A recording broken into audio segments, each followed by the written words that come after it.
In today's video, we're going to be taking a look at a 100% AI rated draft for game week 1, and I'm going to give you my honest opinion on it. Now, before we start today's video, there are two things I want to let you guys know. First of all, we are trying to hit 6,000 subscribers by the start of the new Premier League season, so if you do want to help me hit that goal, be sure to like, comment, and subscribe being the main one. Plenty more content coming up over pre-season, lives, videos, plenty of good stuff for you guys to get your teeth into and build the best teams for game week 1. Also, this AI 100% rated draft is coming from Fantasy Football Fix. If you want to get your draft rated by their algorithm, there will be a link down in the description. It's all free to do. It gives you a very, very good rating and kind of helps you, improve your draft, which is what we're here to do. So let's go and take a look at this 100% AI rated draft and see if it's actually any good. Starting off with our goalkeepers. Now, interestingly, I think the AI might have potentially got this one wrong. So first of all, they do have Raya. Now, obviously, Arsenal were the best defence in the league last season for clean sheets and for expected goals conceded. I think if he was coming in at 5 million, I wouldn't have any problem with this. For me personally, 5.5 million goalkeepers are just not worth investing in. They don't make enough saves, and when they play for top teams like David Raya, they're just not going to have the opportunity to make the saves that will win them points, obviously push them up the bonus rankings as well. Yes, they're more likely to get clean sheets, but as we saw last season, you need a goalkeeper that has the potential to get both clean sheets and saves, and that's why Jordan Pickford was the #1 goalkeeper. So for me, yes, Arsenal are probably going to be a very, very strong defence this season, but for me, 5.5 million goalkeeper, it's just not what I think is good value for money. Moving on to the other goalkeeper, it is Johnston. Now, interestingly, a lot of people are expecting Dean Henderson to be the #1. Some people are expecting Johnson to be the #1.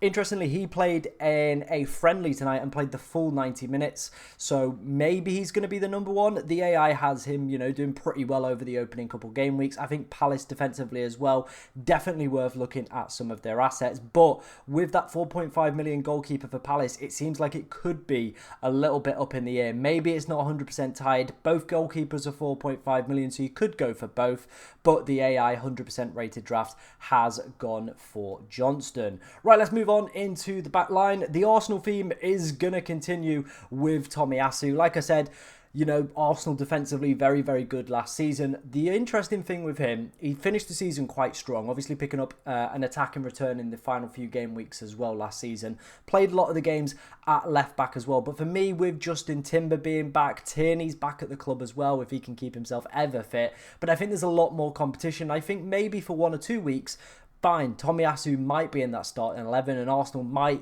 start with the back line that finished the season. But for me personally, I think with the additions and kind of, another centre-back potentially coming in as well to the club, I think Tomiyasu's minutes potentially could be limited. So I think as a long-term pick, I don't think I would like this one. So I'm going to also mark this one down as a no from myself. But you let me know what you think about that one in the comment section. The next defender is going to be Andy Robertson. Now, with Liverpool having a very, very strong start to the season for fixtures, some very, very interesting fixtures, by the way, they're going to be looking at Liverpool defenders, and arguably where the most kind of, I'd say, change is not going to happen is going to be in that back line. You can imagine Robertson's going to be in there, Trent's going to be in there, and Virgil van Dijk.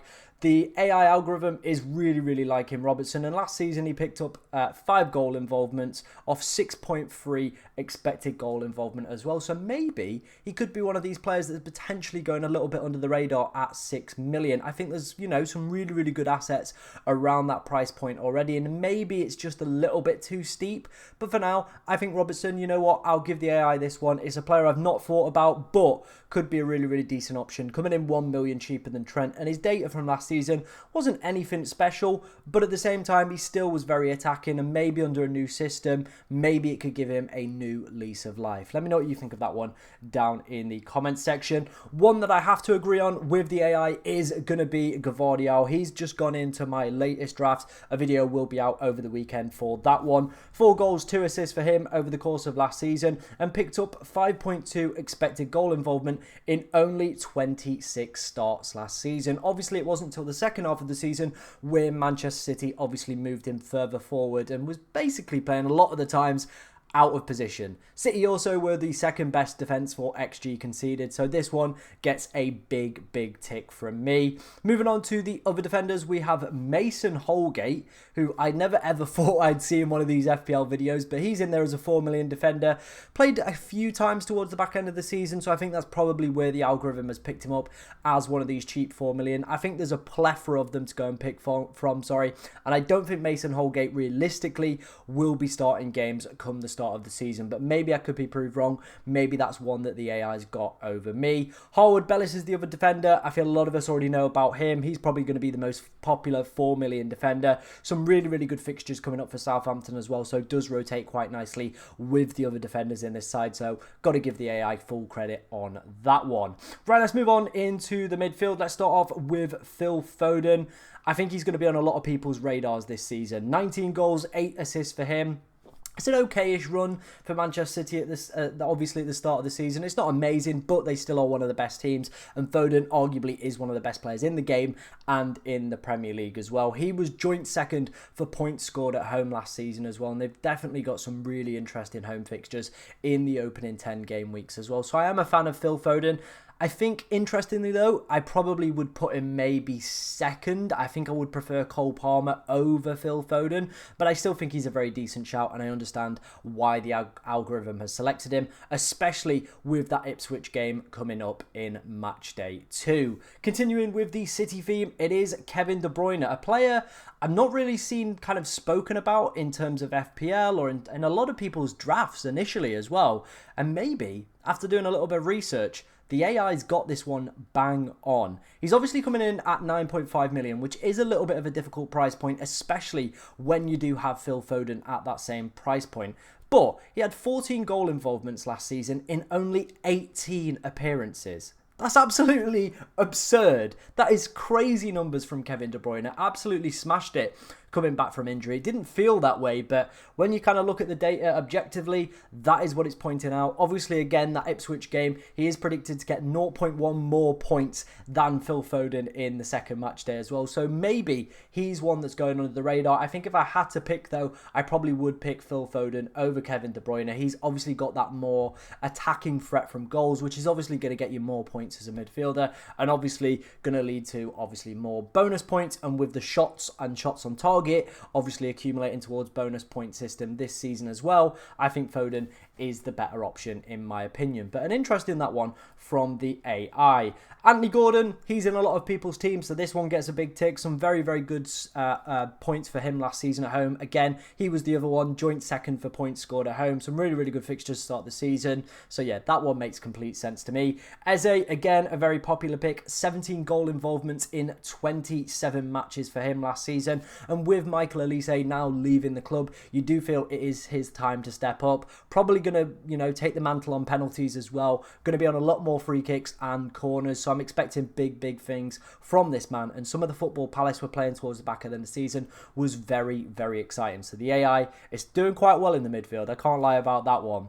Finishing up, it is going to be Mohamed Salah. Arguably his lowest scoring season in the past couple of seasons, but still managed to get over 200 points. And I definitely think he is going to be the best captain option for matchday 1. And interestingly, matchday 3, where it's a little bit sus, I'd probably say, City haven't got a great fixture. Liverpool have got Manchester United. He's actually predicted to get 0.3 more points than Erling Haaland in matchday 3. So maybe it is worth a little bit of consideration that Salah could be a very good captain. Liverpool as well still have some pretty amazing fixtures all the way up until matchday 6. So definitely offers himself up as a great captaincy option. So for the midfield, I'd probably say it's got 4 out of 5 correct. But I think KDB maybe is going under the radar. But like I said, I think if you've got Foden at that same price point and his attacking potential for goals, I think that just does outweigh KDB. Right, let's finish up the side and take a look at the strikers we have. We're going to start off with Chris Wood. Again, another player who's entered my most recent draft. And the reason for this is he's third for predicted points in the Fantasy Football Hub model amongst all forwards. I think it goes Haaland, Watkins, and then Chris Wood, which is absolutely astounding. But I did a little bit more deep dive in, took a look at his data. 0.7 goals per 90 last season, 14 goals as well. He was cooking for Nottingham Forest. And if Awoniyi isn't going to be fit for the start of the season, I think he could be a very, very good shout for Nottingham Forest. So I'm backing Chris Wood. I'm feeling very, very good about my Wood. Moving on to Alexander Isak. Again, I feel this one very, very self-explanatory. Offers you an alternative captaincy option as well for that game week 1. The algorithm is suggesting that we do go for Salah captain. So, you know, that's the way we're going to go with that one. And I'm not really going to argue too much about it. But for him last season, 0.83 goals per 90 and 0.83 expected goals per 90 as well, which is absolutely ridiculous for a player like Alexander Isak. Great home record as well. So that Southampton fixture against the newly promoted side, they had the worst XG conceded coming up out of all the promoted sides as well. So you feel that one could be a little bit of a feast session, to be honest, especially if Jan Bednarek's back at centre-back. Right, let's have a quick run-through of the bench. The final forward, sorry. It is going to be Ross Stewart. Now, you might be like, who the hell is this guy? How's he entered the team? He is a 4.5 million forward. Now, I'd seen little snippets of him in kind of, you know, Southampton-based communities on Twitter and within FPL communities, but I've not really seen too many people talk about him in kind of a lot of detail.